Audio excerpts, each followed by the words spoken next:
Kawan-kawan, bayangkan seorang ayah diperintahkan oleh Allah untuk menyembelih anaknya sendiri. Anak yang dahulunya ditinggalkan sejak bayi lagi, kini telah membesar menjadi seorang lelaki yang hebat. Ayah itu datang bukan membawa kabar gembira, tetapi membawa satu perintah yang sangat berat. Inilah kisah ujian yang menggoncang hati, kisah Nabi Ismail alaihi salam.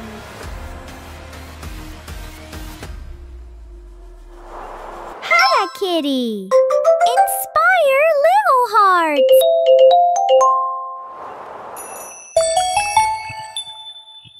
Kawan-kawan, jom tekan butang subscribe. Tahun demi tahun berlalu. Kini Nabi Ismail telah meningkat dewasa dan telah berkahwin dengan seorang wanita daripada kaum Jurhum. Baginda bukan sahaja dikenali sebagai seorang yang sangat taat kepada Allah, malah seorang yang sentiasa menepati janjinya. Nabi Ismail hidup sebagai seorang lelaki yang berdikari dan mahir memanah serta mencari rezeki dengan usahanya sendiri. Pada suatu hari, Nabi Ibrahim kembali ke Mekah. Baginda melihat perubahan di lembah itu yang dahulunya sunyi, kini sudah berubah menjadi sebuah penempatan yang hidup dan didatangi ramai orang. Baginda sangat bersyukur apabila melihat anaknya yang dahulu bayi kecil, kini sudah membesar. Namun, kepulangan ini bukan sekadar pertemuan biasa. Ada satu perkara besar yang akan berlaku. Pada suatu malam, Nabi Ibrahim mendapat satu mimpi. Dalam mimpi itu, Nabi Ibrahim menerima satu perintah daripada Allah. Perintah itu bukan perintah biasa. Baginda diperintahkan untuk menyembelih anaknya sendiri, iaitu Nabi Ismail alaihi salam. Perintah itu sangat berat. Namun Nabi Ibrahim tahu setiap perintah Allah pasti ada hikmahnya dan mesti dilaksanakan dengan penuh ketaatan. Nabi Ibrahim menceritakan mimpi tersebut kepada anaknya, Nabi Ismail. Kemudian Nabi Ibrahim bertanya kepada Nabi Ismail tentang pendapatnya. Lalu Nabi Ismail berkata, "Wahai ayahku, lakukanlah apa yang diperintahkan kepadamu. Insya Allah, ayah akan mendapati aku termasuk orang yang sabar." Maka Nabi Ibrahim dan Nabi Ismail pun mula melangkah bersama menuju ke tempat yang diperintahkan oleh Allah. Ketika Nabi Ibrahim dan Nabi Ismail dalam perjalanan menuju untuk melaksanakan perintah Allah, tiba-tiba syaitan datang menghasut untuk menimbulkan rasa ragu dalam hati baginda. Namun, Nabi Ibrahim tidak mempedulikannya. Baginda mengambil batu-batu kecil dan melontarnya ke arah syaitan.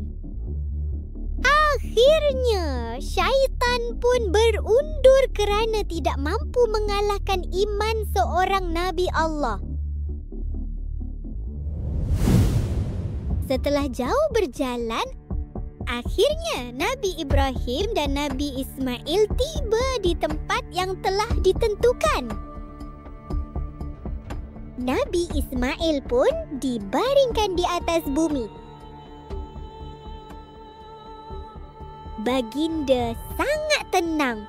tidak melawan, tidak berpaling sedikit pun. Kini Nabi Ibrahim di sisi Nabi Ismail dan telah bersedia untuk melaksanakan perintah Allah. Kedua-duanya telah berserah diri sepenuhnya. Dan ketika Nabi Ibrahim hampir melaksanakan perintah itu, Allah memanggil Nabi Ibrahim. Dan Allah menggantikan Nabi Ismail dengan seekor kibas yang besar sebagai tanda bahawa ketaatan mereka telah diterima oleh Allah. Ujian itu telah berakhir. Allah telah menerima ketaatan luar biasa daripada seorang ayah dan seorang anak. Sesungguhnya, apa yang Allah lihat bukannya pada sembelihan itu, tetapi Allah mahukan hati yang penuh takwa dan keikhlasan. Hingga hari ini, kisah agung ini terus diingati oleh seluruh dunia melalui ibadah korban. Kawan-kawan, lepas ni nak tengok kisah Nabi siapa pula ya? Cuba tulis kat ruangan komen nanti, okey? Kemudian, Allah memberikan satu lagi tugas yang sangat mulia. Nabi Ibrahim dan Nabi Ismail diperintahkan untuk membina Kaabah, iaitu rumah Allah. Ayah dan anak ini mula bekerja bersama-sama dengan penuh semangat. Nabi Ismail yang muda dan kuat akan pergi mencari dan mengangkat batu-batu besar dari kawasan sekitar. Kemudian baginda menghantar batu itu kepada ayahnya. Nabi Ibrahim pula akan menyusun batu-batu itu satu demi satu dengan penuh teliti. Apabila dinding Kaabah menjadi semakin tinggi, Nabi Ibrahim berdiri di atas sebuah batu besar untuk terus membina bahagian atasnya. Batu tempat Nabi Ibrahim berdiri itu sangat istimewa. Dengan izin Allah, terdapat kesan tapak kaki Nabi Ibrahim pada batu tersebut sebagai tanda sejarah pembinaan Kaabah. Batu inilah yang dikenali sebagai Makam Ibrahim dan masih dapat dilihat di sisi Kaabah hingga ke hari ini.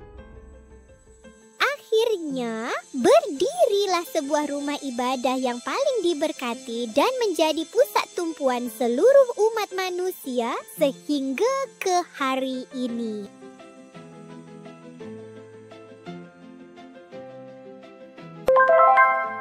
Kawan-kawan, kisah Nabi Ismail mengajar kita satu perkara yang sangat besar, iaitu taat kepada Allah melebihi segalanya. Apabila kita taat dan patuh kepada Allah, Allah akan membuka jalan yang terbaik yang tidak pernah kita sangka.